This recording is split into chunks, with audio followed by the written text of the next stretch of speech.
संसद के शीतकालीन सत्र के दौरान विपक्ष ने अलग अलग मुद्दों पर अलग अलग अंदाज में विरोध प्रदर्शन किया, लेकिन कांग्रेस सांसद प्रियंका गांधी का सियासी बैग प्रोटेस्ट चर्चा का विषय बना हुआ है। सांसद बनने के बाद प्रियंका गांधी लगातार मुद्दों को उठा रही हैं। एक दिन पहले फिलिस्तीन के समर्थन में हैंडबैग लेकर संसद पहुंची थी, तो वहीं आज बांग्लादेश के अल्पसंख्यकों के समर्थन में अपनी आवाज उठाती नजर आई और बांग्लादेश का बैग लेकर संसद परिसर में पहुंची। प्रियंका गांधी सोमवार को फिलिस्तीन वाला बैग लेकर पहुंची थी, तो अब बांग्लादेश में हिंदुओं पर हो रहे अत्याचार के खिलाफ आवाज उठाने के लिए बांग्लादेशी हिंदुओं के समर्थन वाला बैग लेकर पहुंची। साथ में विपक्ष के तमाम नेता भी अपने साथ इस तरह का बैग लेकर पहुंचे, जिस पर संदेश लिखा था कि बांग्लादेश के हिंदुओं और ईसाइयों के साथ खड़े हों। इस दौरान विपक्षी सांसदों ने बांग्लादेश सरकार के खिलाफ नारेबाजी की और प्रताड़ित हिंदुओं के लिए इंसाफ की मांग की। साथ ही इस मुद्दे पर प्रधानमंत्री से सदन में जवाब की मांग उठाई गई।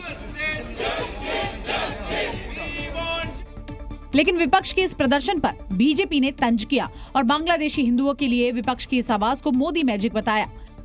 भारत में तो माइनॉरिटी शब्द का अर्थ ही चेंज हो गया। भारत में तो कांग्रेस ने और हमारे विरोधियों ने माइनॉरिटी मतलब मुस्लिम ये कर दिया, और अब वो हिंदुओं के लिए यहाँ पे चिल्ला रहे हैं। तो ये सच में भारत में बड़ा परिवर्तन है और शायद ये मोदी मैजिक है।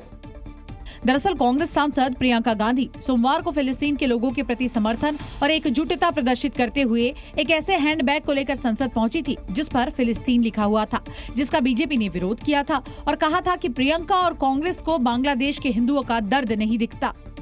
कल कांग्रेस की एक नेत्री संसद में फिलिस्तीन का बैग लेकर घूम रही थी और हम यूपी के नौजवानों को इजराइल भेज रहे हैं वहां पर।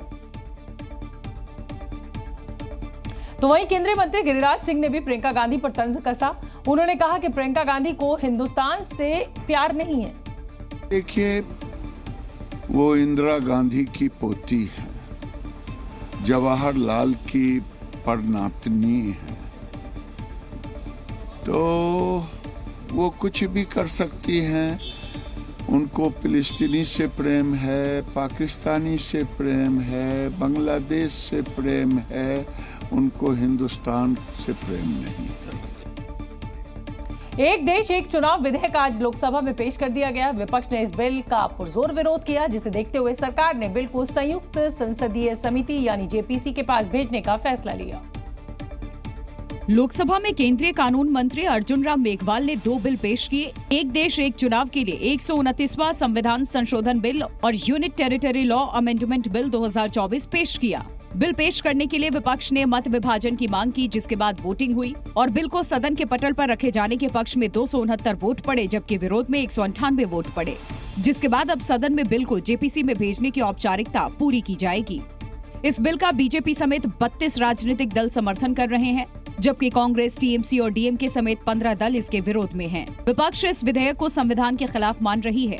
ये दोनों कानून संविधान और नागरिकों के वोट देने के जो उनकी संवैधानिक अधिकार है उस पर आक्रमण है और इसका हम पुरजोर विरोध करते हैं। हालांकि जब बिल को संसद में पेश किया गया था, उसी दौरान विपक्ष की आपत्ति को देखते हुए गृह मंत्री अमित शाह ने भी इस बात पर जोर दिया कि बिल के जेपीसी में जाने से हर पहलू पर चर्चा होगी। संवैधानिक संशोधन जब कैबिनेट में चर्चा में आया, तब प्रधानमंत्री जी ने स्वयं मंशा व्यक्त करी थी कि इसको जेपीसी को देना चाहिए। इस पर विस्तृत चर्चा सभी स्तर पर होनी चाहिए। इसलिए मुझे लगता है कि इसमें सदन का ज्यादा समय जाया करे बगैर, अगर मंत्री जी कहते हैं कि इसको जेपीसी को सौंपने के लिए वो तैयार है, तो जेपीसी में सारी चर्चा होगी। पूर्व राष्ट्रपति रामनाथ कोविंद की अध्यक्षता वाली एक उच्च स्तरीय समिति ने एक साथ चुनाव कराने की सिफारिश की थी। केंद्रीय मंत्रिमंडल ने सितंबर में इन सिफारिशों को स्वीकार कर लिया था। समिति ने 2 चरणों में एक साथ चुनाव कराने की सिफारिश की थी। पहले चरण में लोकसभा और विधानसभा चुनाव एक साथ कराने की सिफारिश की गई थी।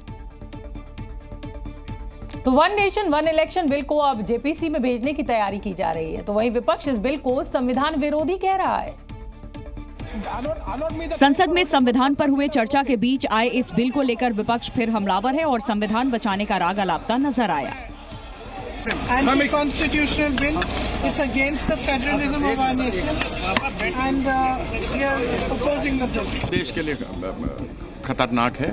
नीचे पंचायती राज से लेकर जिला परिषद, उसके बाद फिर म्यूनिसिपल इलेक्शंस होते हैं, अनेक इलेक्शन होते हैं, असेंबली है, लोकसभा है, लोगों को बार बार अलग अलग जगहों पर वोट करने का मौका मिलता है। लेकिन यह सरकार चाहती है one nation, one election, one leader, सब कुछ खत्म कर दो।